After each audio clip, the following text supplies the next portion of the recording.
Hey everybody, it's Chris, Jesty, MRC, back at it again with Pirate44. Go ahead and introduce yourself again, Pirate. Hey, how's it going, everybody? Good to be here again, Jesty. So far, Pirate is the #1 ranked player in the MRC. I am nowhere near ranked #1, but I'm getting up there. So far, we're in the middle of March Mechness. We're currently, well, as of recording this, we're in week 3. Some matches have already been played, but this week, we're going to be going over a round 1 match, Matt versus Tweezer. Matt, some of you may know from the Valhalla Club Podcast. He's been around in MRC for a while. He's played in Twilight Heat, and he's usually up for a skirmish every now and then. Tweezer is a more recent addition to the MRC. He joined up recently. He's a friend of Vapor, who is currently running this tournament. And from what I've seen, he's a pretty good player. What do you think, Pirate? He's made a few moves that made me go, write that down. So he's definitely got experience, Tweezer does. I don't think I've had the opportunity to play Matt yet, but from what I've seen, he's a good all-rounder. So expect this to be a pretty interesting match from both a technical and just general fun list to bash against each other. Yeah, definitely. I actually played against Matt in the LVO BTCC Classic tournament, and I think I won the match, but it was mainly in part to a lucky crit on his Axeman to the ammo bin, taking out his fresh Axeman, which was quite unfortunate for him. See, I mean, you mentioned I'm #1 ranked. It's just because I roll boxcars more frequently. So it's an easy game. Just roll 6s. Oh yeah, easy game. Roll 12s. GG. All right, so let's go ahead and get into Matt's list that we have pulled up here. Anything standing out to you off the top? A few things. One, that Blood Reaper, and it's not necessarily the mech, but if it's the Iron Wind model I remember, that is a nasty, ugly, really scary looking mech. So I gotta go look that up on Iron Wind real quick, but I think that's the one with my gun sticking out of its mouth. Oh, that's a pretty gnarly image there. I wouldn't be surprised. Coming in at 70 tons, definitely one of his heavier hitters, especially at 3,500 battle value at 3-4. Yeah, the other thing that jumps out is that lightning attack hovercraft. So is that for the battle armor? But either way, seeing non-mech is fun because we just introduced vehicles for this season of MRC, and seeing people get into all these toys that I haven't seen before is pretty awesome. Yeah, I agree with you. I'd love to see more vehicles, VTOLs, the whole gamut. Eventually, I want to run aerospace if they'll let us. That's a whole nother can of worms, though. Yeah, so turns out I was wrong. I was confusing the Blood Reaper with the Blood Kite. But the Blood Reaper, that's a nice-looking mech either way. Oh, yeah. We'll get into the record sheets in a minute here, but just looking out from the overall feel of this list, we have a Jenner 2C as a light at 3-4, Flashman FLS 8K 75 tonner at 4.5, and a Ryukin B at 55 tons. If I remember correctly, that one's got an AC 20. We got the Blood Reaper following up with 3-4 pilot, so you got some skill and points there. The Elemental Battle Armor Flamer, who just happens to be named John Diesel. That's an awesome. And then the Lightning Attack Hovercraft Royal variant out of 4.5. So I gotta look up what's on that Lightning Attack Hovercraft. But I like this list because it's a mixture of weights. It's not all lights, it's not all heavies. It looks like he's going to have some tactical options with this. Yeah, now that you mention it, he's got almost something in every tonnage except for doubling up on heavies instead of getting an assault. You start bringing clan assaults to the table, you got to start taking units off the board. Oh yeah, definitely. Let's get into some of these record sheets and see some of the details on these units. First up is the Jenner 2C, dual SRM6s and a Streak SRM4, 9-14-7 movement profile. So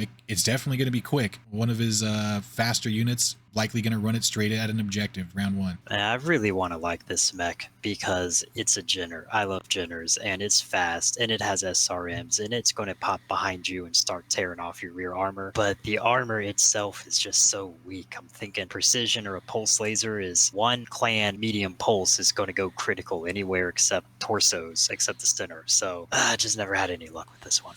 Oh yeah, I mean, clan large pulse will take an arm clean off, and then some. Little light on the armor side, but packs a punch. Next up, we have the Flashman FLS 8K, 5.8 movement profile, and a whole lot of lasers. Good lord, that's a lot of lasers. Is this the one that Vapor took to Twilight? Because I remember there was one Speedy Boy with a lot of lasers that he was a big fan of, and I'm just not familiar with the Flashman variants, but that is a lot of fast-moving armor. Yeah, it is. I don't know if Vapor took this one to Twilight Heat. Maybe you can comment down below whether he did or not. But 2 large lasers, a handful of medium lasers, and a rear medium laser for just in case. 3 large lasers, actually. Ouch. And an anti-missile system. Well armored and quick for a heavy mech at 75 tons. You know, for the data relay match that would be in round 2, that would be a good one to protect the data as you run it. But this match here, I think, I'd love to see him move kick stuff with that weight. We'll see what kind of tiebreaker points he can earn with a big old 75-tonner. Next up, we've got the Ryokan B, and there it is. There's that UAC 20. Yeah, that I don't like it.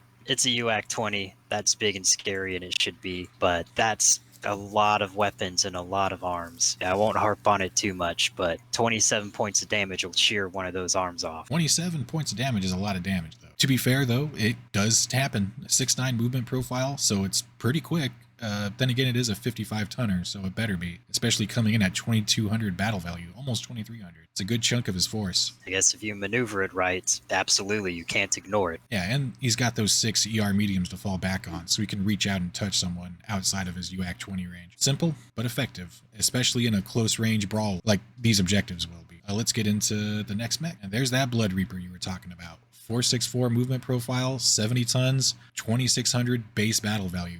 With his 3-4 skill line, jumps it up to over 3,400. That's a good sniper mech there. I mean, dual ER PPC, ATM6s, so you can switch between high explosives or extended range. But those heavy medium lasers, a bit surprised. It doesn't have a targeting computer to make it easier to hit, I don't think. No, he does not. Yes, it's kind of like, here's a lot of long range weapons and short range weapons. So while you have the range brackets, ERs and heavy mediums is a bit odd. But I do like this mech. I would play that. Oh yeah, those ATM6s can load in those high explosives and really put in the damage up close. And he should have enough tonnage to load up either standard and high explosive or extended range and high explosive. Never leave home without your HE ATM ammo, kids. One thing to note, those heavy mediums do give you a +1 target modifier. Without a targeting computer, I usually don't like to run heavy lasers at all, unless they're the improved variety, which gets rid of that +1. Now, we might have to look it up later, but don't ATMs roll in clusters of 5 instead of 2? Yes, actually, I do believe they do, but the amount of damage is based on per missile. So you add up all the missiles they hit and then divide it up into clusters of 5 and then roll for location. That's right. Next up, we have his lone point of battle armor, Flamer Elementals, SRM2, 1 shot, well, actually 2 shots, now that I think about it, and a Flamer. Effective, one of the better elementals out there. All around good choice, if you ask me. You got that cheesy space elemental with the flamer as well for a discount of about 107 or 110 BV, and it'll get you 1 less pip of armor, no SRMs, but at a 25% discount. I'm undecided. They do have more tankiness, these elementals, but if you're looking for people who are definitely trying to be edge lords, myself included, look for that space elemental flamer to save a little bit on points, but still have some sticking power for objectives. You know, I'm going to have to disagree with you there. I think the extra point of health is a huge difference. You're safe from losing a man from a large clan pulse laser or an AC-10. They can soak that hit and still remain at full strength and fully combat effective. If you want to take flamers and you're not worried about health, I suggest you take salamanders. So you get 2 flamers. Good point. But that's just my opinion. All right, next up, I think we've got, there it is, Lightning Attack Hovercraft Royal. 11 cruising speed, 17 flanking speed.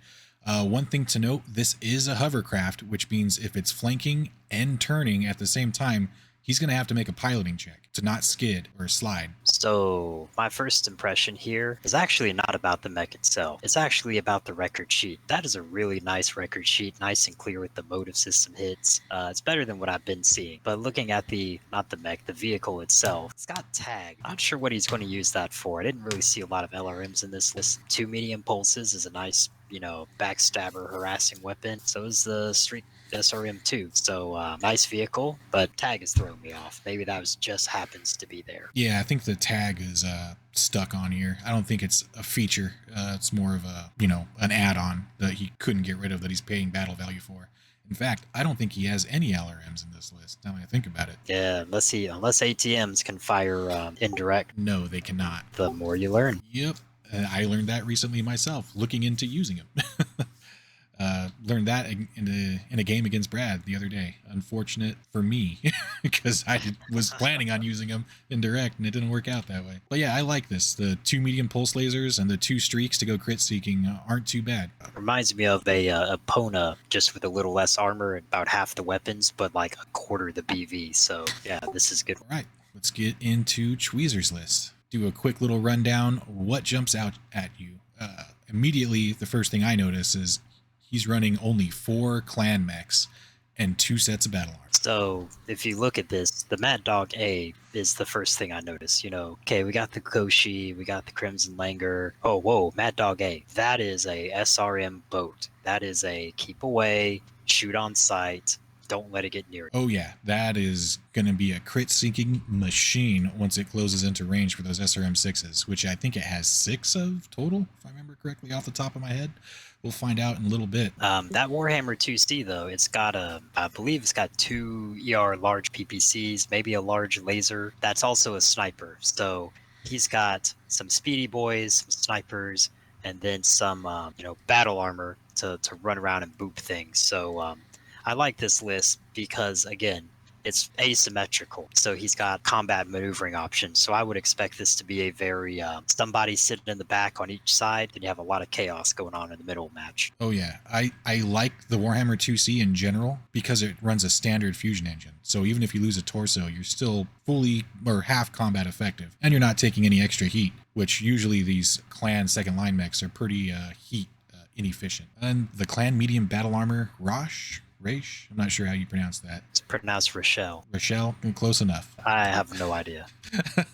I'm sure somebody will correct us in the comments. Let's take a look at that Koshi and get into breaking down these units one by one. We've got a 7-11-6 standard Koshi movement profile.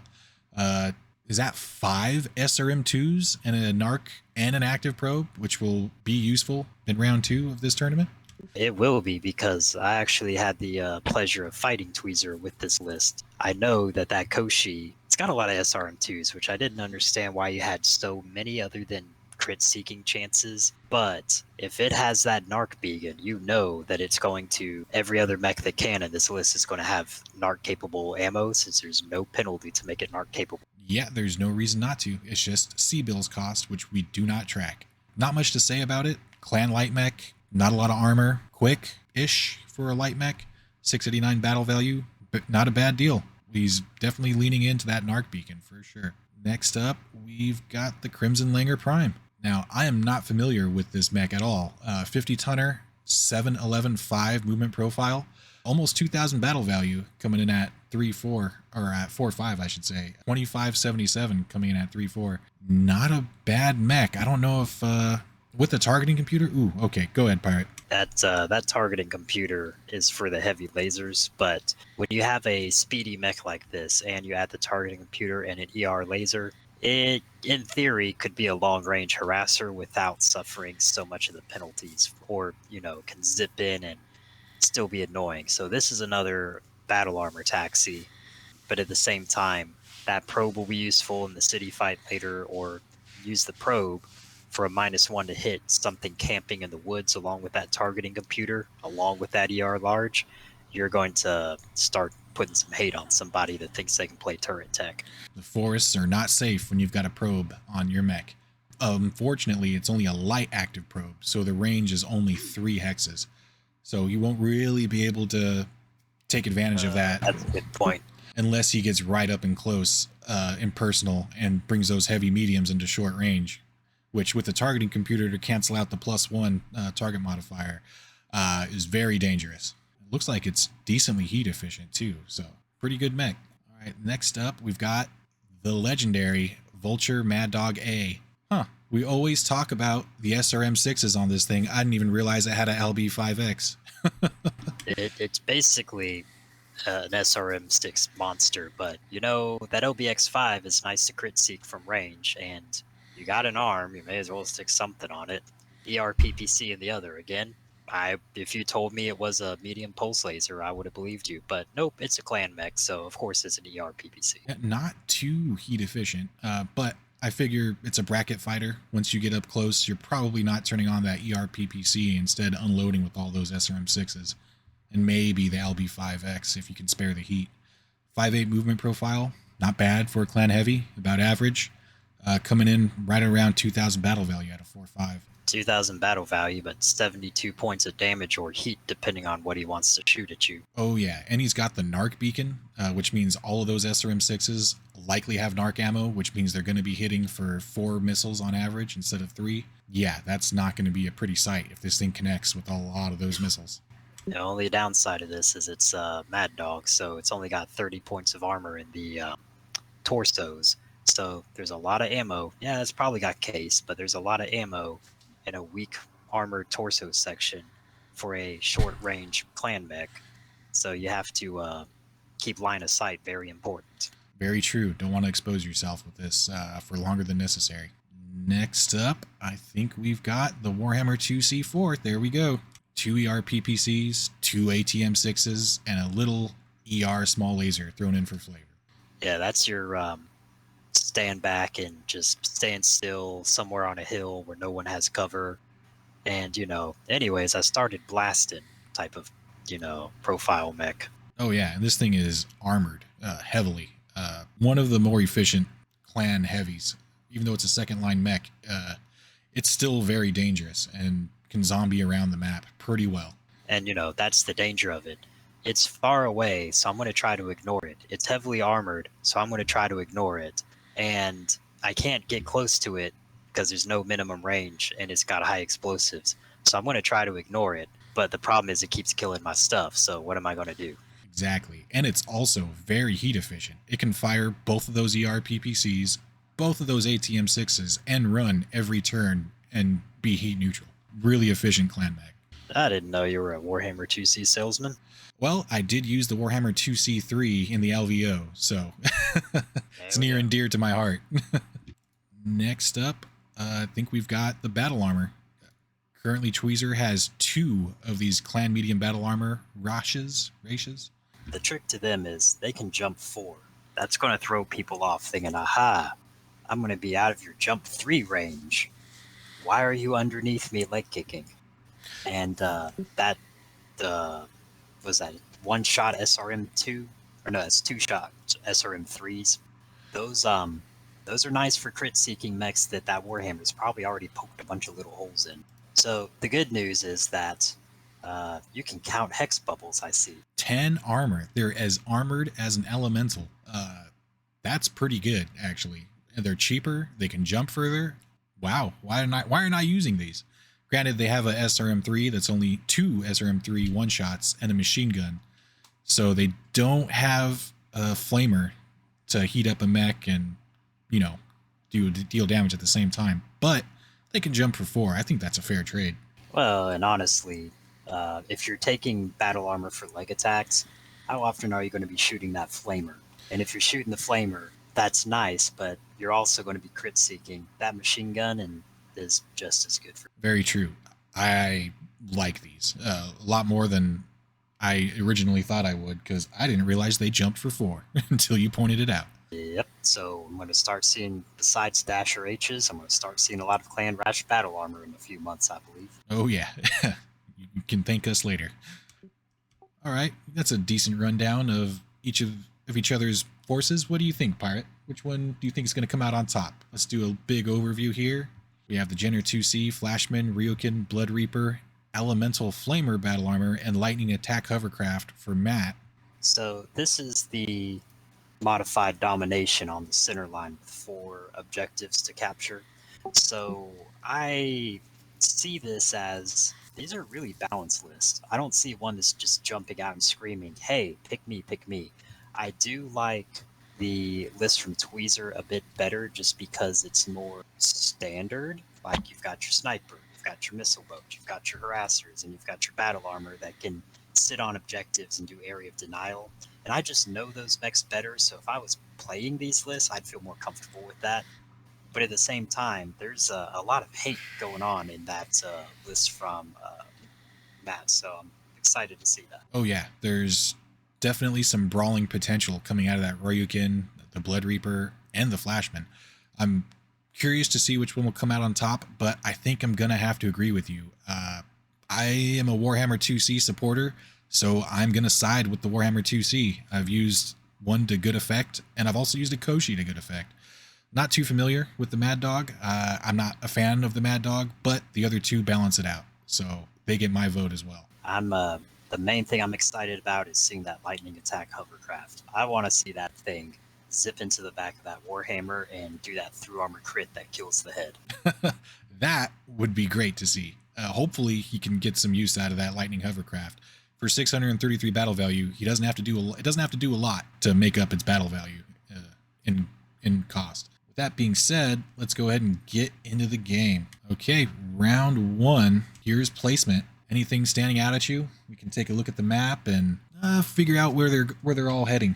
So the one thing that does jump out is it looks like what's that Tweezer at the top there has the buddy system going on, where Matt's a bit more spread out. Now there's 4 objectives, so I imagine he's probably going to send at the top there 1 mech to each, kind of down the center and split.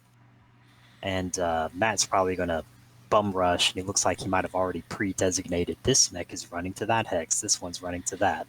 You know, I'm looking at where all these heavy woods are placed. That is, I'm a heavy woods fan for obvious jump, pulsey, hide in the middle of somewhere reasons, but that is a lot of heavy woods in the middle of the map, it looks like.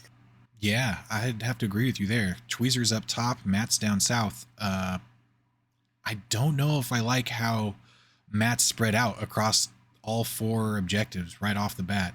Everyone's probably going for I need to camp each objective, but I think I heard Josh from the mech base say this, that if you just dominate 3 of the 4, you're probably going to score more points, but it's just so tempting to spread yourself to capture them all. So I don't know if anyone actually did that tactic, but it would be interesting to see if somebody said, hey, I'm going to just squat 3 of these because then I've got more points than you, and we're not even going to worry about the 4. Yeah, so we'll get into the actual placement of the locations in a little bit. I just don't like how that Jenner's off to the southeast or southwest by itself. I'd like to see it buddy up with that Ryokan. Just like Tweezer buddied up his units up north. He's hiding. I mean, he has no armor, so he's hiding so that he can zip up and turn to the right and get to the first objective when it's placed and, you know, not get slaughtered by that Warhammer 2C. Yeah, I can see that. Also, one thing to note, the Koshi and the Vulture both have battle armor loaded up, and on Matt's side, the Ryokan is carrying his elementals. And from looking at the game log, it looks like Tweezer lost initiative, so he will be moving first. Let's see where he goes. All right, an easy choice. Moves that Warhammer right up into some heavy woods. It'd be interesting to see if he ever moves that mech again. I'm hoping he does, because he's going to want to contest some of these objectives. But for now, they're out of reach, so sitting in the heavy woods is as good as being anywhere else. It's Matt's turn to move, I do believe. And just like you said, he runs that Jenner up to try and contest the leftmost objective. There's the Flash Man moving up the center to face off against the Mad Dog, who's got some cover.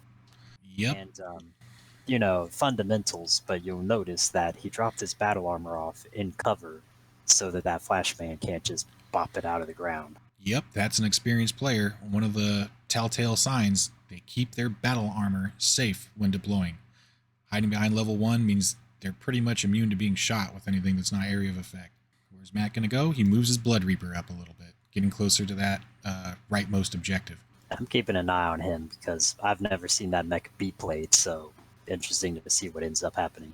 And then over on the west-hand side of the map, it looks like Tweezer's contesting the leftmost objective with his Koshi and the Clan Medium battle armor, which means he controls the leftmost objective this turn. Pull out that Staples button. That was easy. Yeah, no kidding. And then Matt counters by moving his Ryokan up behind some cover, and again, like we like to call out, dropping his elementals right behind level 1 cover to protect him.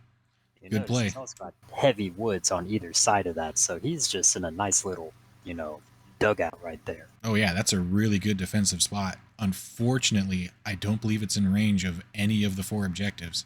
It'd be nice to camp out there, but I think he's going to have to move out of there shortly. Oh, I don't think there's much left to move besides Langer's in kicking distance already of the Flash Man. That was a straight run right into melee, I think he may be actually contesting as well. The Vulture and the Clan Medium are contesting the right middle objective, or middle east, whichever one you want to call it.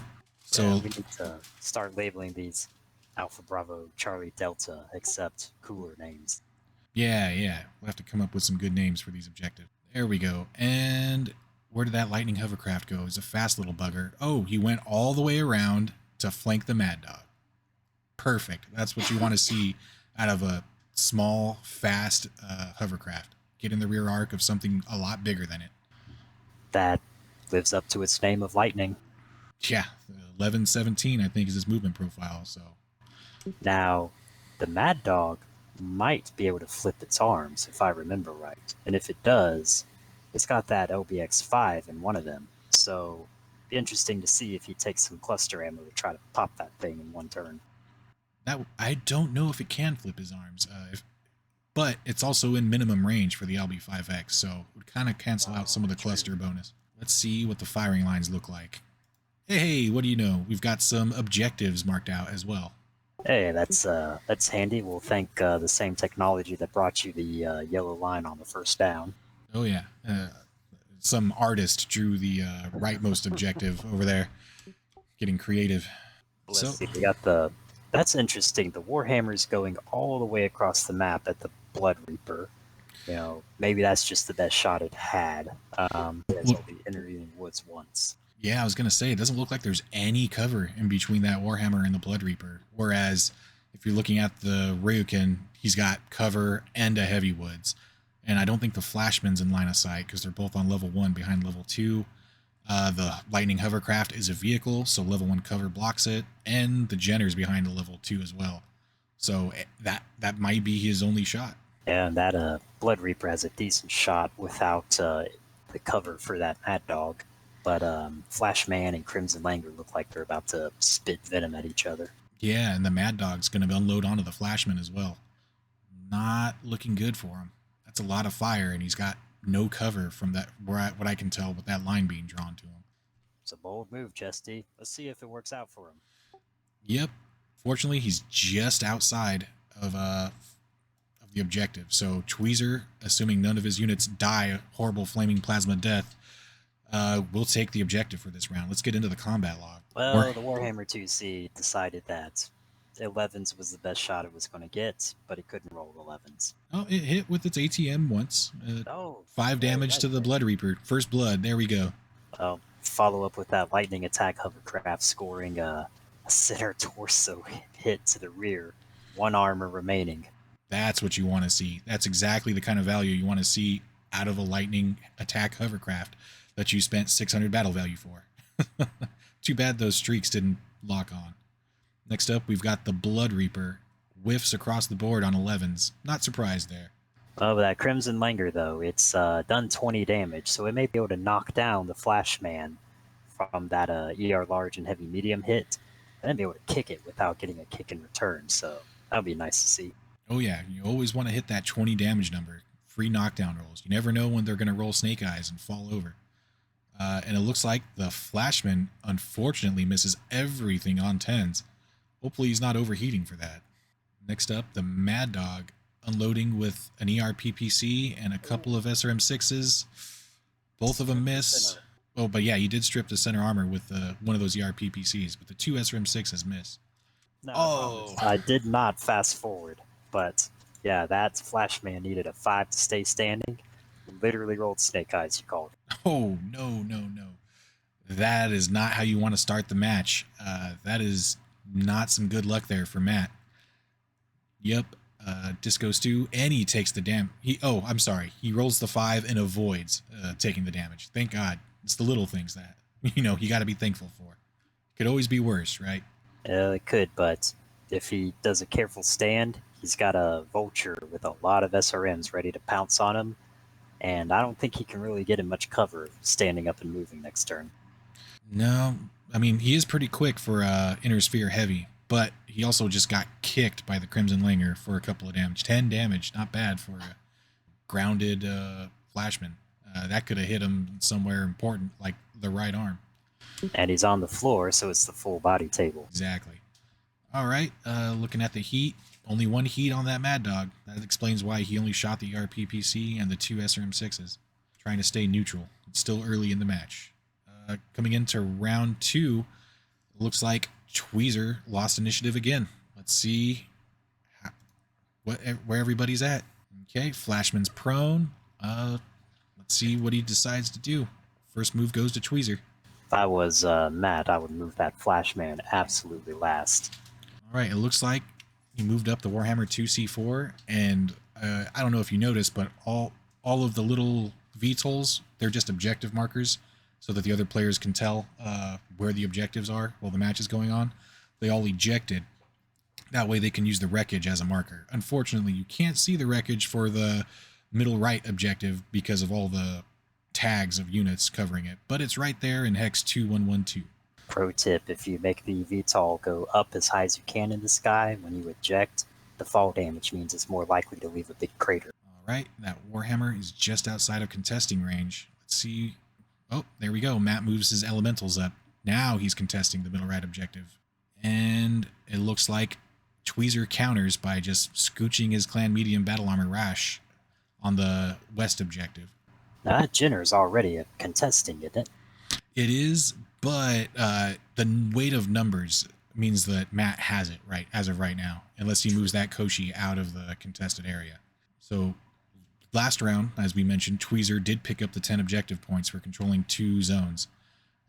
Hopefully Matt can get into some of these zones and contest the objectives. That Warhammer's out. I'd like to see him just move that Ryokan over and take that middle left objective. He'll be exposed, but he'll have clean shots in that Warhammer. They can just Rochambeau each other at brawling range. He does have that UAC 20, which is very deadly.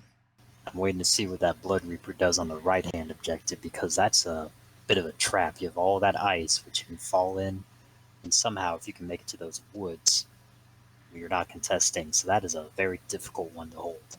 Yeah, let's see where they move next. All right. There's like you just barely scooted into it. Moved all of 2 hexes, which I think was maybe a walk, because he had to walk through the forest and turn. So. Yeah, that was probably running speed. That's only 4-6, remember? Oh, yeah. Maybe he had to run to get there. But either way, he's got no TMM. But he is contesting the objective as of right now. Let's see how Tweezer counters. Oh, moves the clan medium rash battle armor back to cover the rear end of the Mad Dog.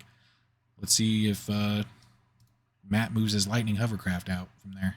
It's also to contest the objective while being behind that level 1 hill.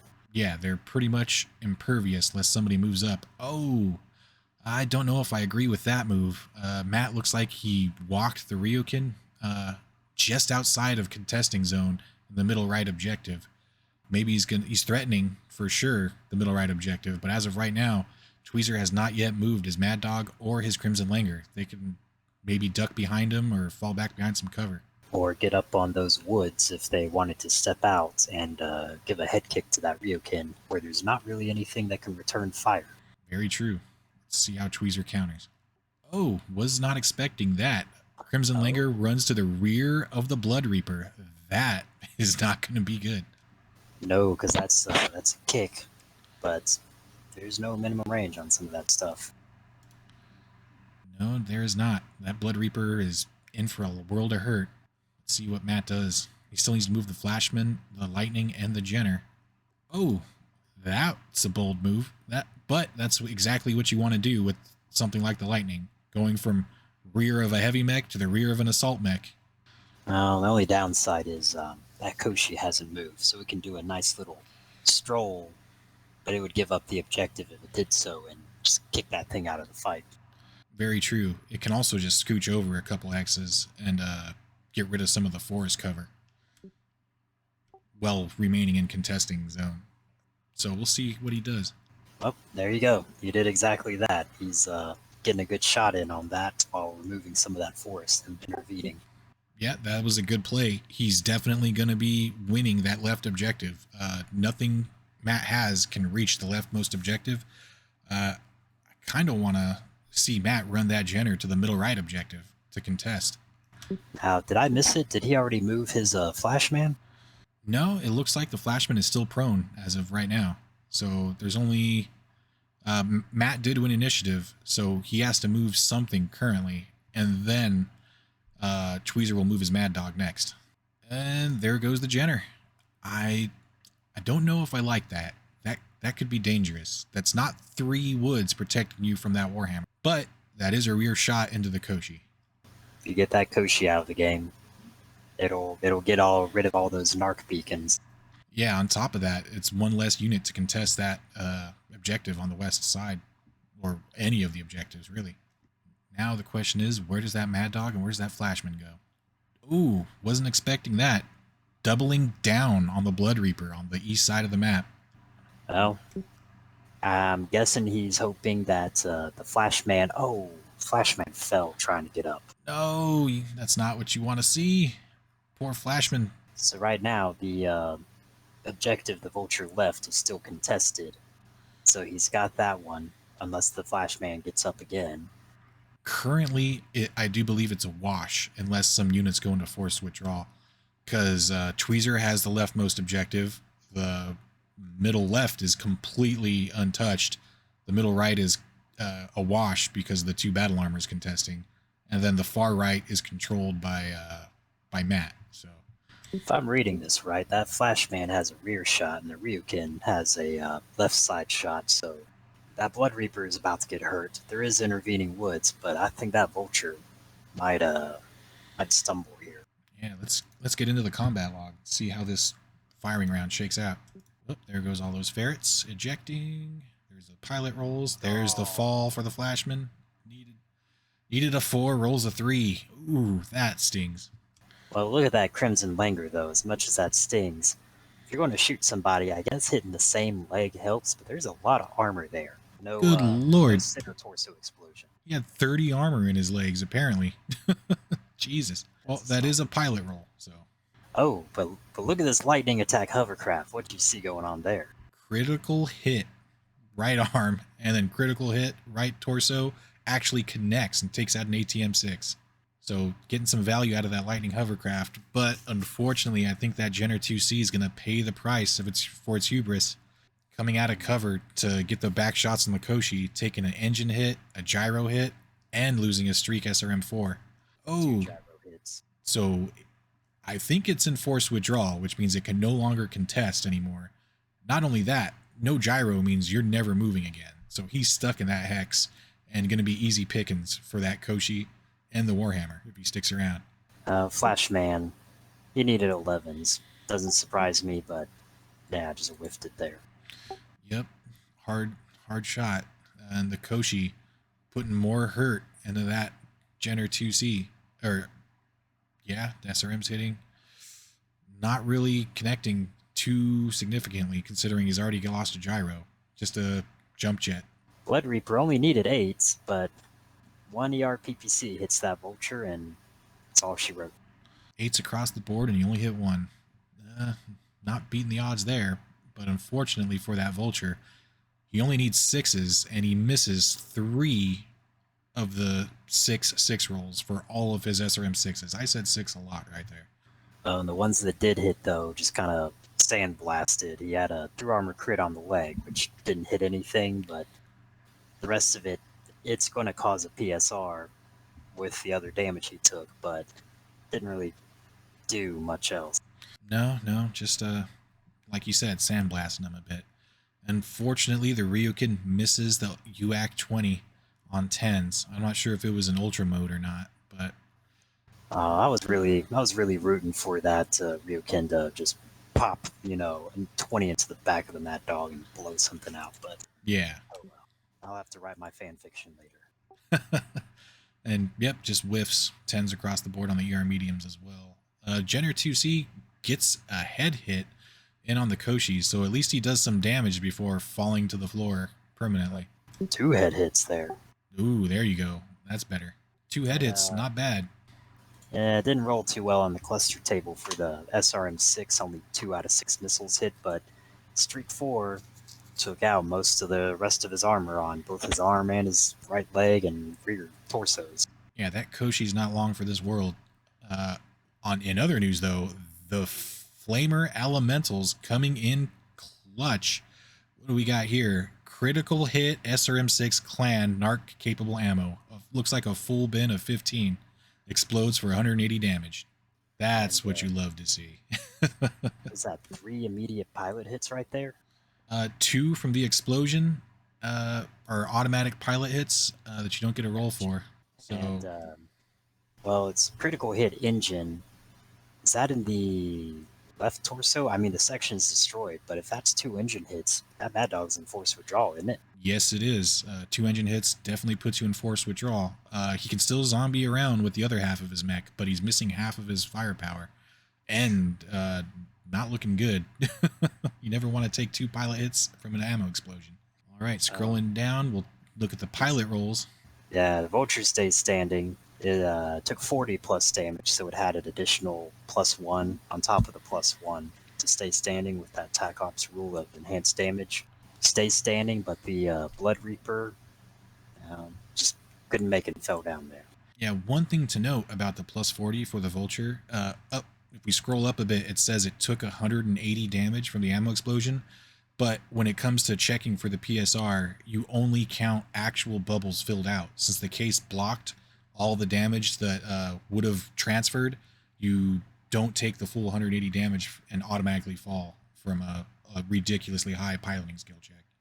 It's the same thing with hardened armor, isn't it? Yeah, hardened armor, reflective armor, even shields, all damage reducing effects function in the same manner, as far as I know. But tit for tat, like you said earlier, that Blood Reaper falls. So the Jenner automatically falls due to no gyro. Kangaroo.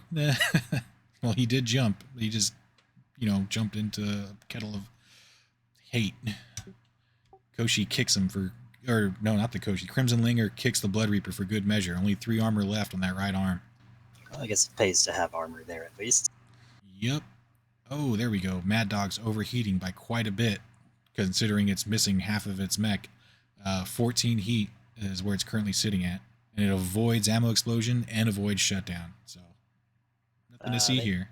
They make those cooling pillows. I'm sure they can make a cooling vest so the pilot isn't too discomforted. All right. Let's see how the next round goes. Looks like Tweezer wins initiative this round. Let's get into it. All right. Here's our current state. Matt's got the first move, and he jumps his battle armor up into the center of the right middle objective. And it looks like Tweezer counters by moving his clan medium Rosh battle armor in firing range of the Koshi. Not a bad play. He's also into those woods, if I read it right, so he's pretty defensively covered. The alternative would have been to go those other heavy woods on the other side to just be annoying that you'd have to go and flush out. Yeah, no, I think he wanted to go front arc. That way he can try and finish off the Jenner. Not to mention he's sitting in heavy woods, so they're perfectly safe. It's Matt's move next. Let's see what he does here. Did he back off that Mad Dog, or no, he's pointing it towards the other objective? Yeah, he turned it around. It didn't fall, if I remember correctly, so he just kind of swiveled in place from the looks of it. Granted, he can't contest anymore, but... He's got a lot of faith in that Crimson Langer taking out that Blood Reaper. Yeah, you're not kidding there. I definitely wouldn't turn my back on that Blood Reaper, even though it's on the floor. I'm pretty sure it's Matt's move next. Let's see what he does. Oh, moves the Flashman into fisticuff range. Kick it, kick it. I don't know if I would have gone for that. One thing to note, the Flashman is currently not contesting either of the objectives. I would have liked to see him stay in the middle right objective to contest it and get some objective points on the board. That way he can move the Ryukin over to the left and contest the middle left. And unfortunately, he's not in the left arc, even though you might think that if you didn't see the angles. So he's going to be on the front table, but if he was in the left arc at all, that would have been on that open torso. Yeah, as you can see right there, that line is where the front of the Vulture is, and rear doesn't start until right about here, coming off the backside of the mech, which is the side arc. Warhammer goes and contests it. That's a big chunk of metal that you're not going to be able to remove, because you've got the Jenner's down, you've got the Lightning Covercraft. I mean, you got the Ryukin, but everything else on that map is pointed towards the right 2 objectives. So the Warhammer can just sit there nice and comfy. Yeah, I would have liked to have seen him do that last round. That way he didn't really need to. But he could have gotten another 10 objective points if he would have put that Warhammer in one of those, in that particular objective area. There was no reason not to, realistically. He was exposed anyway. Well, Unless he no, couldn't quite make it. Let's see. It's a 4-6. So 1, 2, 3, 4, 5, 6. No, he would have been just outside of range. So never mind. He's getting there as soon as he can. Let's see what Matt does. I don't know if he's going to contest with that Ryokin. Oh, he moves the Ryokin into the forest. Not in contesting range, but with a little bit of light forest cover. Don't know if I like that play, if the forests are worth giving up the objective score for the round from the looks of it. he's going, I need to kill that Warhammer 2C, or it's just going to murder everything else on the board. So he's going for murder at this point. Yeah, I mean, he's not wrong. I would have just liked I would have just liked to see him go for murder 1 hex closer, so we would have been contesting. Or maybe 2 hexes, just to barely get in range. Well, as it stands, that Crimson Langer has to get into that bubble if it wants to contest, because that Blood Reaper is not in force withdrawal. No, it's not. It might be prone, but he's still contesting. Over on the left-hand side, the Koshi looks like it moved into the rear arc of the Jenner. Maybe rear or side. It's hard to tell. There's a lot of cluster there. Either way, it's going to probably try and execute that Jenner this round. Lightning Hovercraft to the rear of the Koshi. I'll take that for 500. Oh, Lightning Hovercraft to the rear of the Warhammer for 2 turns in a row. I really hope Matt did a little, 360 no-scope here and moved that hovercraft for as much TMM as he possibly could. You have 17 hexes to move. Yes, you have to make piloting rolls, but I don't think you can move 3 hexes with the Lightning Hovercraft. That is not okay. I really hope he did not do that. One thing to note, if you get your piloting down to 2 for something that needs to make piloting rolls every time it turns while flanking, you succeed on every piloting roll when you turn and flank, as long as you don't have any other extraneous penalties. I learned that by learning how to pilot a Widge. Another fun fact, you can charge with Hovercraft, but it only hits on the legs. That would be interesting to see. Did we miss a move there? No, I don't think we did. Battle Armor, I think, jumped to try to hit the Flashman. Battle Armor jumped? Oh yeah, they jumped out from behind their hill. That's a far 4 hex jump. Definitely in firing range of that Flashman, even though I think it might be long or medium range for the machine gun. Last units to move are going to be the Crimson Langer and the Blood Reaper. Oh, and Matt moves the Blood Reaper up, putting his back to a level 1 clear plains hex. I would have liked to see him move to 2913, so that way if Tweezer wanted to take any rear shots, he'd have to go in that ice. All right, Crimson Langer, go charge the Blood Reaper, displace it into that hex, falling damage. Maybe that auto breaks through the ice, breach him, kill him. Oh yeah, he's definitely exposed somewhere. You can see the yellow. Let's see what he does with that Crimson Langer. Nope, goes for the Flashman. Hard switch on the targets. Gave up the objective, but again, if you give up 10, did he though? He's going to win on the left. He's going to win. No, no, he's not. The Lightning is contesting the Warhammer, and the 2 elementals are contesting each other. It's going to be a wash this round, unless some units don't make it. Let's see what the firing lines look like. All right, there we go. Ryokin and Warhammer trading blows, and he's twisting to get a cheeky little shot off on that Lightning. Not sure what he's firing. Maybe the ER small or something. Well, in that left arm, he's going to have an ER PPC, so... If it hits, it hits. That's 1 dead hovercraft if he connects with that ER PPC. Over on the left, the Koshi and the battle armor that Tweezer has are ganking that poor little Jenner that can't move. Let's enforce withdrawal. One thing to note that I learned recently, if Matt were so inclined, he could have ejected that Jenner to save himself -3 points and deny your opponent the kill, I do believe. And that's a NFL special rule, not MRC standard. But yeah. That is, I do think that's a neat rule for saving my pilot. So, another just little tidbit to call out in case anybody plays a standard match. Yeah, because that Jenner is currently combat ineffective. It's doing nothing but sinking initiative. He could have saved some points if he ejected him. But it doesn't look like he did this round, at least. We'll see if it survives this round. Let's get into the combat log, unless there's anything that's sticking out to you. No, just the battle armor going after each other looks. Well, no, not even each other. Those AP Yeah. Gausses are going to try to sandblast that Rash, and I'm looking forward to that kite not getting popped in force withdrawal. But that is a nice little brawl going on, centered around the Flashman and Mad Dog. Oh, actually, I was mistaken. I put the wrong elementals up there. It's not flamer elementals, they're fire, quote unquote, AP Gauss. My mistake. I just noticed it right now. And those are not bad for crit seeking because each of those units hitting, I think they have a little bit of range to them. Yeah, the AP Gauss is, I think, 369 or maybe 246. It's got some reach, though. Either way, I've killed. I usually ran Jin, AP Gauss, what's it called? Battle armor. And I got more kills with my Jin than I ever did with my other pirate units. Yeah, it's still an effective unit, even though it doesn't have a flamer. I'll take the AP Gauss over the flamer, actually, in this particular situation. Yeah, the Clan Medium Rosh are pouring into the Flashman, as is the Crimson Langer and the Mad Dog. That's a whole lot of damage coming that Flashman's way.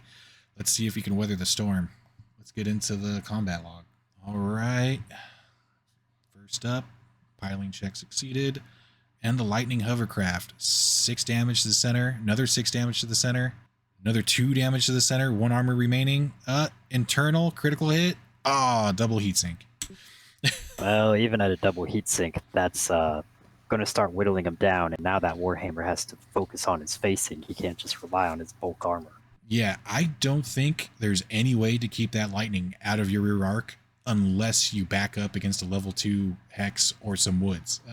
Even then, the lightning can kind of get around the woods and shoot through them if it really wants to. But that lightning is earning his battle value right there. Oh, yeah. Crimson Langer Prime misses a 5. Oof. Hits the 6s, though, for the heavy mediums. A lot of damage going into that Flashman. That's a piloting roll right there on the first unit hitting. Yeah, but as much as we talk up those fire elementals with AP Gauss, they missed, and that's the end of the story. Koshi putting the hate on to that poor little Jenner that's stranded out on second base. Critical hit, no. Critical hit, no. Hitting arms and legs left and right, but not putting it out of its misery. And let's see, Clan Medium Battle Armor, Rosh. Looks like they're connecting on the Lightning Attack Hovercraft. A lot of red. Oh, hey, look at that. He only needed 7s. Something tells me he didn't whip around that hovercraft like he should have. Heavy motive damage right there. +3 to driving skill rolls, half MP. Major damage, vehicle immobile. That's a death sentence. Oh, never mind. There's an even worse death sentence. Destroyed by damage, critical hit to SRM2. Explodes. Now, that Clan Rash is not done being angry and ticked off at the world. It went after that Jenner as well. Oh, wow. It's the Jenner with the machine gun. I think he takes him out. Yep, engine destroyed. Destroyed by engine destruction. SRM6 ammo explodes. Good lord, a double kill for a set of battle armor. Seen it here first, folks. That is, hang on, timeout. That is 2 ammo explosions in the same round for Matt. We saw an ammo explosion last round for Tweezer on the Vulture. That's a lot of exploding ammo so far. That's why you might consider ejecting your ammo if you don't need it, but if you take that out of the picture, that battle armor did close to 300 and something points of damage this turn. Well, I think they definitely earned their battle value. What about you, Pirate? No, I wasn't a huge fan of the Rash, but man, if I was Tweezer, I'd be buying that bottle and playing that on real tables. Yeah, so far they're in the lead for MVP this round. Scrolling down, Flashman needs 9s, and it whiffs across the board again on the Crimson Langer. I don't know if that was the play. He walked up to that Mad Dog, and the Mad Dog basically didn't move. I think it moved maybe 1 or 2 hexes. I would have liked to see him try to put that Mad Dog out of his misery. 1 less unit on the field. It's still dangerous as is. Oh, and you know what? We called it that Warhammer 2C. It was just tired of that lightning attack hovercraft. Left arm, ERPPC to try to pounce it. But amazingly, it didn't break through the armor. I mean, it's dead, but it didn't get through the armor. Yeah, what do you know? Look at that. Takes 15 damage to front right, 5 armor remaining. Wow, that is a lot of armor on that little hovercraft. Too bad it didn't save it, unfortunately. No, the Stormcrow seems missed on a UAC 20. Needed a 7, rolled a 6. That's gotta hurt. But Yeah, it does. get a couple scrapes across the face of the Warhammer. Yep, putting some damage into the center torso, starting to burrow into that armor. One thing to note, the Warhammer 2C missed everything except for that hit on the lightning. He shot 3 weapons at the Ryukin, and none of them connected. So the Ryukin is still completely fresh. Tweezer's second set of clan medium battle armor, unloading into the Flashman, just shaving some armor off with those machine guns. Oh, and the SRM-3 one-shots. It looks like he fired both of them at that time. Yeah, he did. Misses on 5s on the second one. Rolled snake eyes. There's an angry Blood Reaper, though. It's ERPPC connects 15 to the right arm. Heavy medium connects right leg for 10. Heavy medium connects same right arm to get 1 structure left, and ATM 6 finishes with stripping the center torso and a couple pops around it. And the Vulture takes some revenge. Ooh, that poor Flashman. What is this? Another ammo explosion? Are you kidding me? Uh-oh. So I don't know if it has case. Looks like 22 damage from the AMS. That's not that much damage. I think the Flashman might be able to survive that. It's on the right torso. Maybe he can't. I'm not sure. We'll have to take a look at the record sheet. Even if he didn't, look at that. He didn't turn off his auto eject system. So the pilot's just saying, "Peace, I'm out of here." In the competitive format, always go in, configure your pilots, and make sure you turn auto eject off, because he could have survived that. Actually, I think he would have been out of his misery anyway. I don't see any case on this mech, and it's got an XL inner sphere engine. So that's a death sentence for the mech anyway. Either way, you still want to turn off your ejection. Pirate's not wrong. Yeah, right torso destroyed. You're right about that. So Flashman goes down. Hang on, Pirate. That's 3 ammo explosions in 1 round. All on Matt, of all on the same player. That is not a good look for Matt. That is bad luck across the board. That's probably one of the worst rounds I've ever seen. Yeah, that's why you use case, and that's why I like the awesome, because there's nothing to explode in most of those variants. Yeah, if you're going to take an inner sphere mech and you're going to take a lot of ammo, even if it's just something like AMS, bring case. We're currently in what area is this? Jihad? No, this is early Republic, and that's not a criticism of the list itself or the anyone building it. It's just one of those, like the Hunchback 4G. It looks good, but it's going to explode because something's going to hit something. Oh yeah, you definitely want to see case on those inner sphere mechs. Granted, it's not going to save the mech because of the inner sphere XL, but at least your pilot will survive. You'll have some peace of mind. You notice the Mad Dog A fell down during that turn again. Yes, it did. It needed a 6 off of its base 4 piloting and rolled a 5. So Mad Dog's not looking good, but I'd say that was a great round for Tweezer. Oh, absolutely. All right, Heat Phase, Blood Reaper's up to 4, and the Ryukin is up to 4, and the Vulture, Mad Dog, is up to 9 heat. But that's to be expected considering it's missing 2 engine slots. All right, going to the next round, looks like Matt won initiative, which is a godsend for him right now. He's going to need a miracle and need that UAC 20 on that Ryukin to put some real work in. Let's take a look at how the next round shakes out.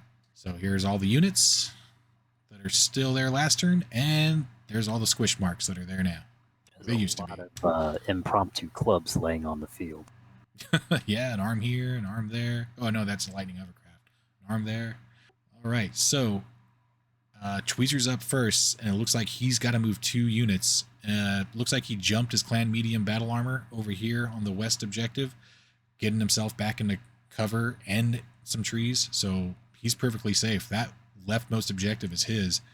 I'd say it's Tweezer's game to lose now that 3 units are off the table, and he outnumbers Matt, so there's no way for him to contest all these objectives. So the battle armor is going to stick the Koshi is going to get to the Warhammer. The Warhammer is going to move up so it can get some elevation on that Blood Reaper. Or really, it needs to deal with the Ryokan first, but still, I think they're just going to play, hopscotch there. Yeah, one thing to note, I think Tweezer is up another 10 points for objectives because he's got the left, the middle left, and he's contesting the middle right with the battle armor. And Matt has the right, so Tweezer's up to 20 objective points so far, unless we missed some, which I don't think we did. No, I think you called it. All right, let's see where Tweezer's next move is. I'd like to see him move that Koshi out to get into the mix. He moves the Mad Dog into fisticuff range of the Blood Reaper. Don't know if that's the play. Crimson or Blood Reaper, reverse, prone, live for another turn. That's not a bad call. He's definitely hurting from that ammo explosion. Surprisingly, he's still standing. Next up, it looks like Matt moves his elementals outside of the middle right zone. Granted, right now he's outnumbered, so I get it. You're not gonna win the contesting battle because you're just outnumbered. Yeah, now you need to go for points. So getting in range, maybe you can put some hurt on that Mad Dog and take him out with the battle armor and the Blood Reaper. Let's think about this for a second. Koshi, Warhammer, Mad Dog, Crimson, and 2 battle armor. Right now, other than I don't think Matt scored any objective points yet, and so far he's only scored half of the points on putting 1 unit in force withdrawal. So if focusing on the Crimson Langer, the battle armor, or the Mad Dog just to get him off the board for combat score, if you can get out of the range or line of sight of that Warhammer 2C, go for it. Yeah, I definitely agree with you there. He needs to get on the board somehow. He's trailing behind. He's at negative 21 for losing 3 units as is. He's got 10 points for putting the Mad Dog into force withdrawal, so he's up to negative 11. So he definitely needs to do some cleanup here. I think it might be... No, you're right there. 10 for objective. I was thinking, but if your own mech is in force withdrawal, it's only 4. I'm with you. Yeah. All right. It's Matt's turn. No, actually, I take that back. Matt just moved his elementals. It is Tweezer's turn. He moves his Clan Medium Rosh battle armor up to some cover to cover the middle right, holding the objective. All right, where are you going? He pulls the Koshi out and gets it into fighting range. Runs it into the second middle left objective. Ooh, I hope he has a good TMM because I'd be real tempted to. Well, I see the Blood Reaper moved as well to try to get into those woods. I'd be real tempted. Blood Reaper to Vulture, finish it off. Ryokan to Koshi, finish it off. There's plus 40 points right there. Yeah, you definitely need to go fishing right now. He probably is going to have bad targeting numbers because that Koshi looks like it ran for maybe 8 or 9 X's. I believe in you, UAC 20. Yeah, he needs to connect. So far, he's whiffed every shot with that thing. Like you said, Blood Reaper came down on the right-hand side. What's next? Crimson Langer looks like it either jumped or ran. I think that's a 5 jump right there to the rear of the Blood Reaper. That is a head-kicking range for sure. And rear arc, no cover. Well, he gets the forest cover, but not going to be a fun turn for the Blood Reaper again, I'm sure. What's left to move? I think it's just the Ryukin. Oh, there we go. Warhammer backs up, and the Ryukin chases into brawling range. I down with glory. Yeah, I don't know if I like that move. He needs to chase the points, not glory right now. It's still early in the tournament. You can recover from a loss at this point. It's round 1, after all. No, but as a mech commander, sometimes you just want to kill that SOB. So I can see where his headspace might be. Yeah, I can't argue with your feelings there. Let's see if it plays out for him. Let's see what the lines of fire look like. Oh, there we go. Your shot on the Ryukin with all those SRM2s. Yeah, that's not where you want to be. And there we go. You called it. Blood Reaper burrowing into that Mad Dog. He's got some cover, but I hope that's not going to save him. No, he doesn't. That Blood Kai. Oh, that's right. On level 1. Very true. No cover for that Mad Dog. Elementals unloading into the Crimson Langer. He feels like into the mech that jumped though. Go finish off that Vulture. I think he's confident that the Blood Reaper is going to put him out of his misery. He's still fairly combat effective at this point. He should have enough damage to take out that Vulture. Hopefully, it works out in his favor. I'm more concerned with that Ryukin over on the west end of the map. I think he's just going to get pummeled by that Warhammer in short range. Strange stuff happens, and if nothing else, the Warhammer might miss a kick and the Ryukin succeeds, and you got a prone mech to deal with. Yeah, you definitely need some good luck to go your way if you're Matt right now. As of right now, I don't think he's looking pretty. All right, let's get into the combat log and see what happens. I don't know. It's been exciting so far. Yeah, there's been a lot of explosions. We've had, what, 4 or 5 so far? That's more explosions than I see in like a whole week, let alone one game. All right, let's get into it. Warhammer 2C unloads in the Ryukin at point blank range. 15 damage to left arm, 15 damage to right leg, and he misses with one ATM-6, and he barely hits with the other ATM-6 for 5 damage to the right torso. He's going to roll a double pilot roll, but he doesn't go critical. No, not yet anyway. We'll see. You never know. He could fall over and then blow himself up. Crimson Langer completely whiffs onto the Blood Reaper, which is some good luck for Matt. Unfortunately, the Crimson Langer can still kick him, and he's in head kicking range. We'll see what happens during the melee phase. You only need 6s and 7s. That's amazing for somebody to jump. Yeah, that's a damn good piloting roll. Granted, I don't think the Blood Reaper generated any TMM, but he was in a forest, so. All right, Elemental Fire connecting with that AP Gauss rifle, putting the hurt on that Crimson Langer, starting to shave the as of yet unscathed Crimson Langer. And there we go, finally getting on the board with a kill. Blood Reaper takes out that Mad Dog. That's what we needed to see. You called it there. You had enough. You had enough to take it out. Good job. Yeah, there wasn't really much left to that Mad Dog after an ammo explosion and another couple of turns of getting peppered. Well, the Koshi though, I was worried about a rear shot, but apparently I didn't need to. Needed 10s. Well, yeah, he did run pretty far, and that Ryukin ran probably medium range or long range at that point. It's only an SRM2. He does connect with one missile though in the left rear, so something. And the Vulture, it couldn't even go down screaming. It just went out with a whimper there. Missed the PPC. Yep, I think that was his last weapon. That's the only weapon he fired this round. And the Ryukin, hits with the AC-20. Finally connects. It's in the left torso, so not a bad spot. Not a great spot, because it's a standard engine, but he can at least try and get the Warhammer into force withdrawal.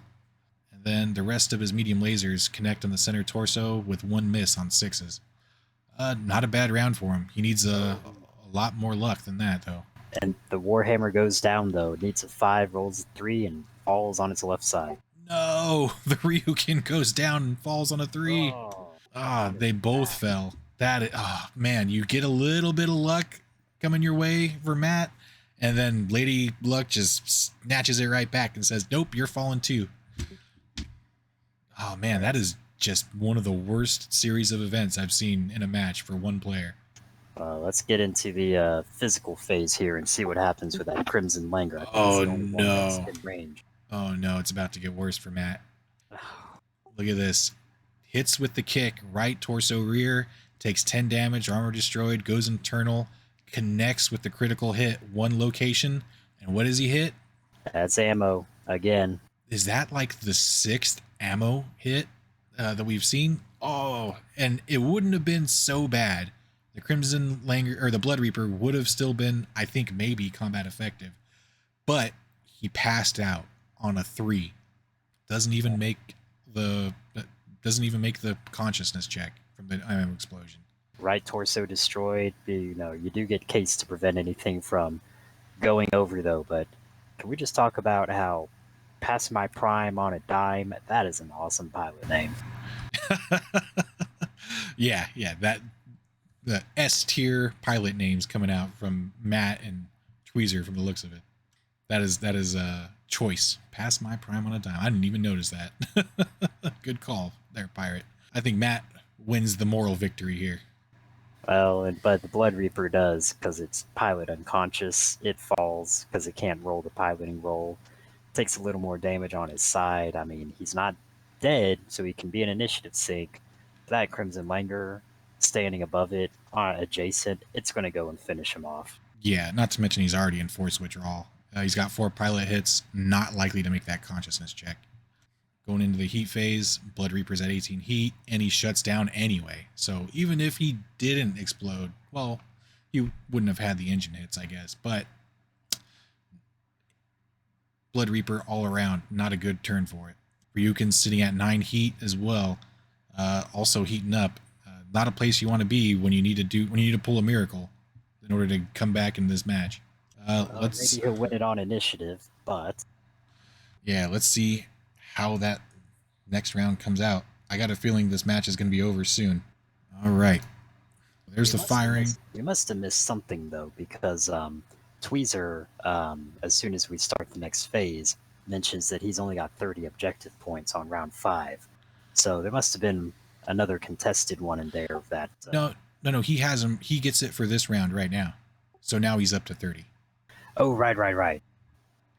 But Yeah. I thought he would have had 40 or 50 by this point. No, actually, I don't think he did. I think Matt barely contested him because he definitely won the left-hand side pretty consistently, but he contested him on the right, and he was winning the right most objective, most of the match. And this middle left objective was no man's land for the majority of it. So Tweezer probably could have had more objective points at this point if he would have spread his units out a bit more and had some exposure in this little plains area, but he chose to play it safe, and therefore he's trailing behind on objectives so far from what he could have had, that is. All right, let's see what happens this round. Matt's going to need a miracle to make a comeback here. Needs a UAC 20 right to the head of that Warhammer. One good thing going into Matt's favor is you can only lose 25 points from combat losses. You max out at negative 25, and losing 4 units entirely outright, which I'm sure he will once that Crimson Linger goes down this turn likely. He'll be at negative 25. So it literally can't get any worse for him. So it looks like we got some battle armor moving. Everything's piling around that Crimson Langer. And on the left-hand side, the Ryuken stands up and retreats while the Warhammer 2C just stands still. Yeah, the Warhammer doesn't move. The Ryuken goes to contest the middle left objective, which I guess, no, Tweezer's still going to win this round from the looks of it, because he still controls the middle right objective with that Clan Medium Rosh battle armor, unless he jumps it out. Crimson Langer didn't move. Blood Reaper couldn't move. The Elementals jumped a little bit closer from the looks of it to get better shots on that Crimson Langer. Koshi moves up into the forest down to the south to get a clean shot onto the Blood Reaper to help finish it off. I think the most interesting action is going to play out between this Warhammer and this Ryuken. I wonder if he moved just to generate a TMM, not so much that he was contesting the objective. Oh, for the Warhammer or for the Ryuken? For the Ryuken, trying to get a +1 so it at least isn't going to get totally smashed. Yeah, I could see that. +1's better than +0. Also, moving back out of range for that Clan Medium Rash battle armor, just in case it got any ideas. All right, firing lines are drawn. Let's see what the combat log says. This was a quick match because there's not too many units left. Ryuken stands up, Warhammer stands up, and the Warhammer unloads into the Ryuken. Critical hit, right leg, no effect. 15 damage to CT. Another 5 damage to the right leg. 3 structure remaining on that leg. Not good. Well, that Crimson Langer, though, it still can't put the Blood Reaper down. It gets an ER large, left rear torso. There's still structure. Left rear torso again with a heavy medium. There's still structure, and he's just critting out heat sinks. And another one to the leg. So that Blood Reaper is tanking like a champ. Imagine if it didn't have 2 ammo explosions. All right, Ryuken needs to connect, and oh no, you hate to see it, misses with 2 7s. He did not choose to fire that Ultra Auto Cannon 20. I don't know if he's out of ammo or if he just didn't have the numbers to make it worth firing. My guess is he's out of ammo. Yeah, it's got to be, because I didn't see his arm get blown off. And No. there's only so many shots, and you're firing 2 at a turn, even if only 1 hit. Yeah, definitely. Don't know if I would have conserved ammo for later or just gone full auto from the get-go with his pretty high numbers. But it's a debate. Ammo unspent is ammo wasted, and ammo used is at least you got your battle values worth for the chance to connect with it. Oh, and it's hindsight being 2020 and all the other cliches you can add.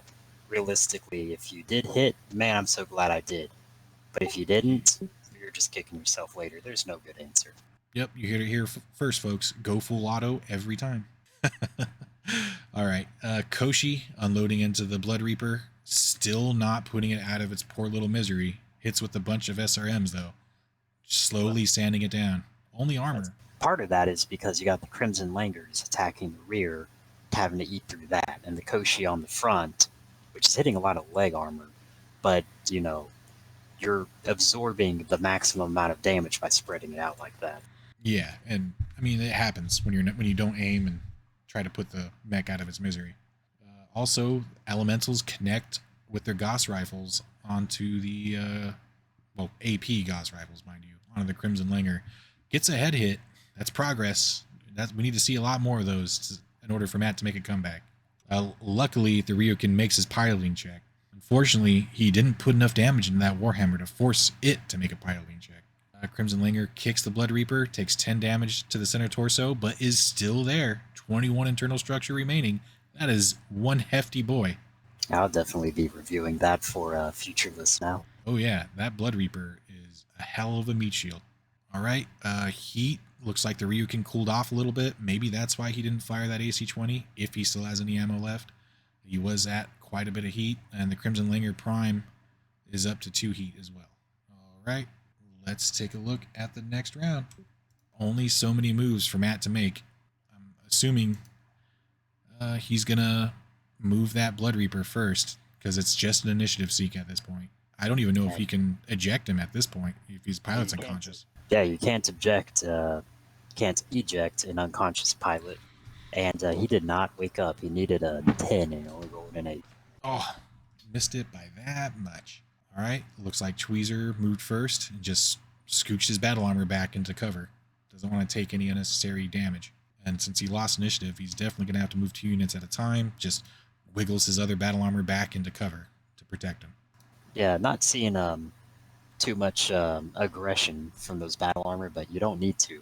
He just wants the extra 10 points. He's already maxed out combat score. Or close to it. Oh, yeah. There's no way he's going to get less than max combat score unless he loses all of his units miraculously to that Ryukin getting a bunch of headshots and the elementals coming through with some ammo explosions. No, this is when we see the reboot of Evangelion and Berserk mode is activated on that Ryukin. Yeah, it's going to take something. I mean, to be fair, Matt suffered quite a few ammo explosions. It's only fair for Tweezer to suffer some too. He only had one so far. I think it's a little too heavily weighted into Matt's detriment. All right, let's see where Matt goes. He moved the Blood Reaper by not moving, and now Tweezer's pulling the Crimson Langer off, closing in on that Ryukin. He also moves the Koshi up to finish that poor little Blood Reaper, going into melee range in the rear. Well, he might be trying to bracket that Ryukin, because with the Koshi or the Crimson Langer there and the Warhammer up north, there's not a ton of places for the Ryukin to go and not be shot by something. Yeah, I don't think he's got anywhere to hide. He needs to go for a kill somewhere. I don't know if the Warhammer's his best bet. Maybe turning around and going full bore into that Crimson Langer, who's mostly fresh, might be the play. I don't know. He doesn't have any good options, if you ask me.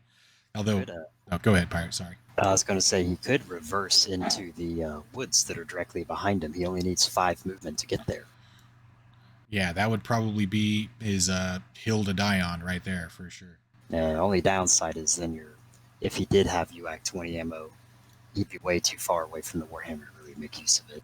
Yeah, he'd be rolling on 10s or 11s, which, as we've seen earlier, he didn't really connect with.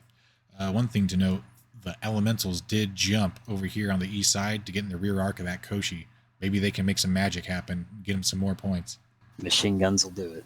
Yep, he just needs to hit some ammo or through armor crit and take out his engine. The moment we've all been waiting for. What does Matt do with that Ryukin?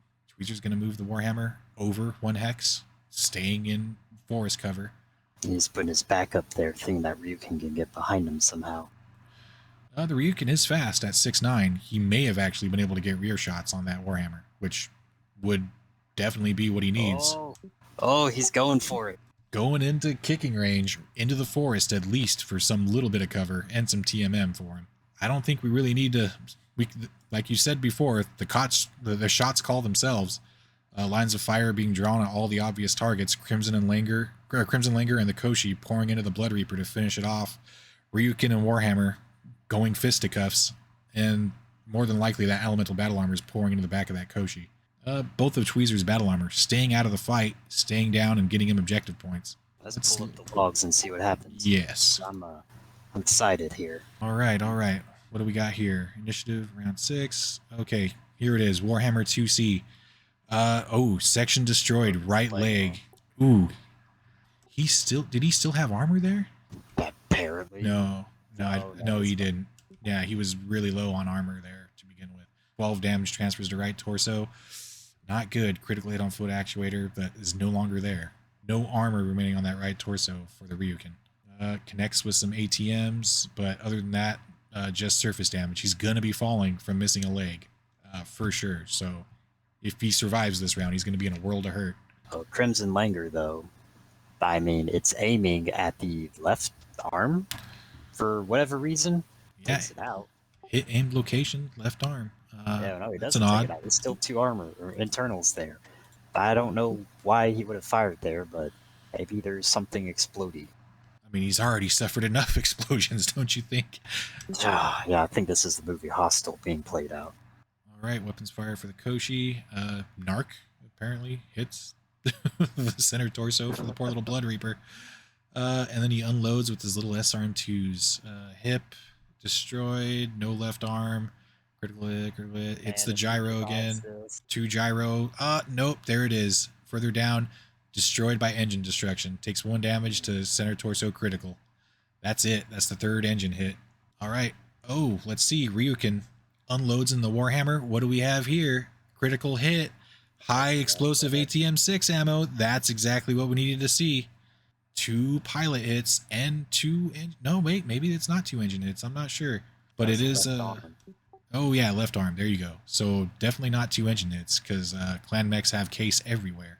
Well, and they can also store ammo in the arms, which is something Intersphere mechs cannot. Yeah. And taking advantage of that case in the arms will protect your XL engine if you've got one, which the Warhammer 2C does not, if I remember correctly. Yeah, and you notice he's internal into the left torso with that ER medium transferring, and second one following up the transferring. Doesn't do any criticals, but he's exposed on the left torso now. Oh yeah, definitely putting the hurt on that Warhammer. This was what he needed to see a lot earlier in the round, if you ask me. But that's yet again another ammo explosion. That's what, 6 now for this game? Well, elemental battle armor though, it looks like it got a rear shot there, and blew off the armor on the right arm, right leg, armor destroyed, center torso goes critical but doesn't do anything, and finally blows the right arm off. So not catastrophic, but it's taken out the arm at least. Yeah, that's definitely a good round for those elementals. Those are probably one of the most effective units on the field for Matt this round. They put some hurt on quite a few units. In fact, they got the ammo explosion on that Mad Dog earlier. Warhammer succeeds his piloting role. Koshi succeeds. Ryukin automatically falls from the leg loss. Suffers 6 damage. Critical hit right torso. Physical attack phase. And that Warhammer is standing up where that Ryukin is on the ground right next to him. Yep. Goes for the kick. 16 damage to left torso. Armor destroyed. 2 internal structure remaining. Critical hit. 3 locations. First hit. Ultra auto cannon. 20 ammo. He had 3 rounds left. Why didn't he fire him? Oh no. 60 damage. Ryukin pilot blacks out.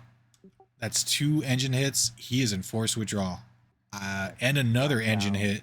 Yeah, blacked out, missing a leg, engine hits. It doesn't matter at this point. I think that's game. I don't think he's got enough battle value after that. That he's only literally got the elementals left and the Blood Reaper. Oh no, wait, no, the Blood Reaper ended up going down, didn't he? Yeah, the Blood Reaper's dead. Yeah, no, there it is, right there. Matt, 14% battle value remaining. That is the end of this match for Matt. That was, oh Wow. Explosions are bad. Any lessons you can take away from this match other than, wow, that was a lot of ammo explosions for one match, and most of them happened to Matt. I think Tweezer only suffered 2. So there's a reason why more competitive lists will usually be energy based for that exact reason. Is ammo explosions are just a nightmare, and you notice that we did see some on Tweezer's side as well, but they were mostly prevented by case. Even the ones that were prevented by case on Matt's side, there was just a lot more ammo to be exploded. So I don't know if that was a case of just playing really aggressively with some high ammo mechs, but that, you can't argue with the end result. A lot of his mechs died not from enemy fire, but from something plinking around and blowing up. Yeah, I don't know if Matt actually misplayed there. I think he just had a lot of bad luck go his way. I'm not sure what he could have done a little better positioning with the Blood Reaper on the right-hand side on occasion. Like you said, drop down, go prone, save yourself from fire for one more turn. I would have liked to see him contest that middle left objective with that Ryukin since he was getting shot at anyway. And maybe commit all of his units to these right 2 objectives and ignore that Warhammer and the Koshi on the left and just go 2 and 2 until he can clean up these smaller mechs on the right-hand side with numbers. Yeah, it didn't help that his Flashman went down pretty early, and that is energy based. Yeah, he also missed quite a few shots on 8s and 9s. I think he had a full...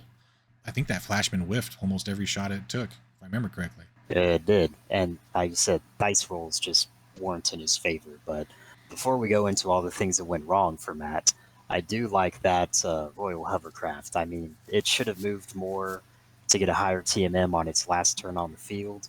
I think it got like internal on 2 mechs with rear center torso armor. It could be a nice little harasser. Oh yeah, that Lightning put in way more than its battle value's worth of work.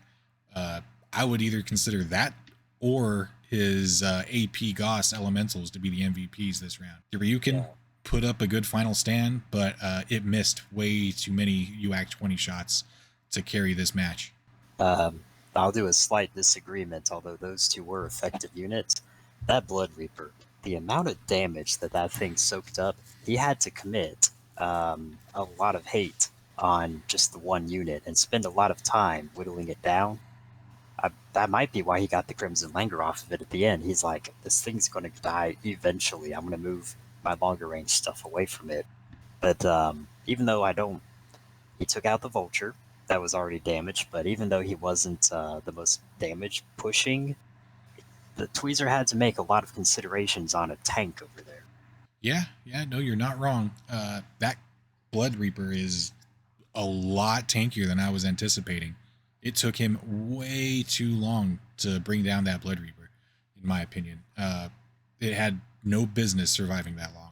But in the end, it was not combat effective for about 3 of those turns that it survived, which is fine, I guess. It drew fire away from the Ryukin and the Elementals. It still was just a bloodbath over here on the right-hand side. There's explosions going off left and right. Absolutely. Yeah, this is definitely a tricky set of objectives, if you ask me. There's a couple of ways to approach it. You can either contest all 4 simultaneously and fight each other over all 4, or you can hard commit to 2 and then slowly zerg your way across the map with the majority of your force and fight over the 3rd with more units, hopefully outnumbering your opponent if they spread themselves too thin. One other thing to consider is there's a big ridge in the middle, so I like that these maps are generating something in the middle, but that ridge in the middle means that you can't necessarily hop between objectives on the left and objectives on the right too easily. One thing we didn't see here was somehow moving Elementals or the Crimson Langur or the Ryukin and bouncing between left and right objectives to try to keep a TMM number up. It seemed like once people got on an objective, they kind of stayed there. Yeah, I got to agree with you there. In my match, round 1 against Coyote, spelled Khyodee, bitchin' name, by the way, I was jumping my Beowulfs back and forth between these two middle objectives. I had cycled them every round. One would replace the other, and I just kept a TMM up, and they didn't go down in our match. Unfortunately, I don't think he had anything that could jump like that except for his elementals. The Flashman couldn't jump. The Blood Reaper couldn't jump. The Ryukin couldn't jump. The Lightning Hovercraft definitely couldn't jump. So the only thing he could have done is bounce these elementals back and forth, just barely. I don't even know if he could jump from 3 to get there. Let's see. No, I think if you can jump 6, 3. I think I think if you jump at least 4, you could probably. Yeah, I don't think he could have done that with the elementals. He would have been one shy. But he could have ran back and forth with either the Ryukin or something, or that Lightning Hovercraft could have ran back and forth. He just really needed to generate a TMM. I'd like to see him come up here, do a little whip around, and circle back. That way he gets as much TMM as possible from moving in one direction. Granted, he's going to have to make piloting checks, but it's really worth it to invest in your piloting skill if you're going to run something that needs to make piloting checks every time it turns. Well, and you can also space those out. So if you can aim it so you only move up, if you've got 5 hexes in front of you, if you only move 3, then if you fail your piloting check, you're still only going to skid up to a wall. You're not going to slam into it and crash. So then when you start going down, same thing. You just make sure that if you do skid, you're not going to slam into a wall if you fail it. And then, you can just kind of serpentine around a bunch. Yeah, I actually would have liked to see him basically run laps around this middle hill. I mean, there's really nothing stopping him. He could have just literally ran circles around this area with that Lightning Hovercraft. Not necessarily getting the best rear shots, but he would have had an extremely high TMM with an 11-7 run, or 11-17 run, sorry. And he could have contested this middle objective, maybe got on the board with some objective points. As it stands at the end of the match, Matt, I think, might be in the negative. He lost basically everything except his elementals. So he's going to cap out at negative 25. I don't think he has a cheese score bonus. I don't think either of these players do. Unless there's a negative bonus for one of them. I don't think any of them have a positive bonus. No, but they will have picked up quite a few tiebreaker bonuses, I think, for some of that brawling. It's just outside the zone for some of it, but I think some of it did take place in the zone. Yeah, Matt would have definitely picked up a couple, at least one right here on the Ryukin and the Warhammer when they kicked that Warhammer last round. Actually, no, I take that back. He was just outside of range because the Warhammer was 1 hex out of contesting right there. So it might not be as many fisticuffs within the contested zone as we might think. But it's hard to nitpick on the guy that won as well. But I would have liked to see Tweezer move to those forested hexes somewhere on the left objective. That way he could have had a nice little sniper nest to dominate both that contesting and the middle left objective. Because if he's up on elevation, even if he's behind the hill, he's basically invulnerable at that range. And then he could have been raining down on the left, the middle left, and to an extent the middle right objectives. Yeah, it would have been hard pressed to get a line of fire into the middle right objective because of these 2 level 2 hills and this 3rd level 2 hill right here. He'd have to get a perfect shot right through here in order to draw a line, which is what he could have done in between some forests. Oh, I was talking standing on the hill itself. Oh, you mean standing right here? Or stand on that level 3. That way you could see everything. Oh yeah, I mean, he only really needs to get up to the level 2, and then he's got free reign for the entire map almost, at least the middle section anyway. Yeah, I'm a little bummed out that all the action on the right-hand objective took place south of it. That's a very tough setup there, where you have a lot of the objective is basically unusable. But yeah, there's a lot of ice here, and you do not want to go on ice, regardless of what unit you put on there.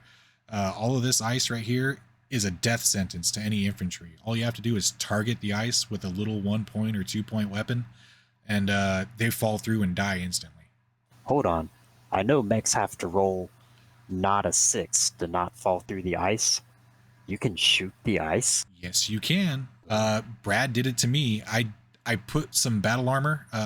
We did a test match for this, and I had some ice blocking one of the for round 2, we did a test match, and I had some ice blocking the objective, and I put my battle armor on there to see if they would get a roll to fall through the ice. They did not get a roll to fall through the ice. Brad summarily targeted the hex, damaged the ice, and my infantry fell through to a watery grave, is what the Mega Mech called it. You know what? I'm writing that down too. Yeah, so ice is not your friend. Even if you can make those level 6 or that D6 roll, you're feeling lucky and you think you won't roll the 6, you do not want to stand on it. I think the only thing that may be safe, which I would have to do some science to confirm, is maybe a hovercraft, because water doesn't affect them anyway. Hovercrafts and VTOLs, you're right. Yeah, VTOLs because they're flying over it, but hovercraft because they just float over water regardless. So I think the ice is a moot point for the hovercraft as well. I would check it first and do a test run on Mega Mech. Don't take my word for it. Well, for the players themselves, or the general way this all played out, any final thoughts? Matt, that was some bad luck, buddy. You said you had some of the worst luck, and I believe you now, Yes. especially after LVO having like 3 ammo explosions on that poor Axeman, and having, what, 6 or 7 ammo explosions on your mechs this one round. Yeah, sorry, Matt. You crapped out on this one, unfortunately. Lady Luck made you, yeah, we'll leave it at that. Even his anti-missile system ammo exploded and gave him 2 pilot hits. You know, that's Oh, yeah, that's a little insult to injury there. But Tweezer, well played. He took the win with nearly max points. I think he ended up with the total 50, maybe 40 objectives for the final round. I think he was only at 40 at the end there. So, but he maxed out on combat score, and he definitely picked up a few tiebreaker points. So Tweezer's looking pretty after round 1. Well played, both of you. Even though, go ahead, Pirate. Sorry. no. I was just gonna say, yeah, that was a good game, and both of them played well, very much so. Yeah, even though Matt had bad luck float his way, he still didn't give up. And I will say this, Matt is a good sport even when he's taking 6 ammo explosions. I think I was listening in on this while this was going on earlier, and he was just as chipper as he was before the match, as he was after it. So well played, Matt. Class act. And good game, Tweezer. Let's see what goes on. Maybe we'll see you guys for round 2. Any final closing thoughts here, Pirate? You know, the more games you play, the more you learn. Just watching this, I learned some stuff. So I'm excited to see how the next match plays out. All right, maybe we'll have a match for round 2 of March Mechness for you guys next week. Hopefully I can get some footage of that. If not, we'll have another either stand-up fight or a practice round for one of these objective-based missions for March Mechness. Until next time, if you guys want to record your own matches and send them to me and Pirate to review, by all means, if you think you've got a good, competitive match or a close game that was, on the edge of your seat throughout the whole match, you can send it my way if you've got footage of it. And it's all about, going over and reviewing and helping everybody be a better player in the community. No judgment of any sort, as you see. Oh yeah, definitely. We want everybody to be the best BattleTech player they can be. I'd like to thank the MRC for hosting this tournament and Vapor for running it, and Lord Carbon and Warning 44 or Warning, and of course Pirate44, my co-host here. It's all right. Warning 44 is probably going to be doing a lot of math crunching and rule checking in the background. So, All right, I think that's it for us today. Have a good one, guys.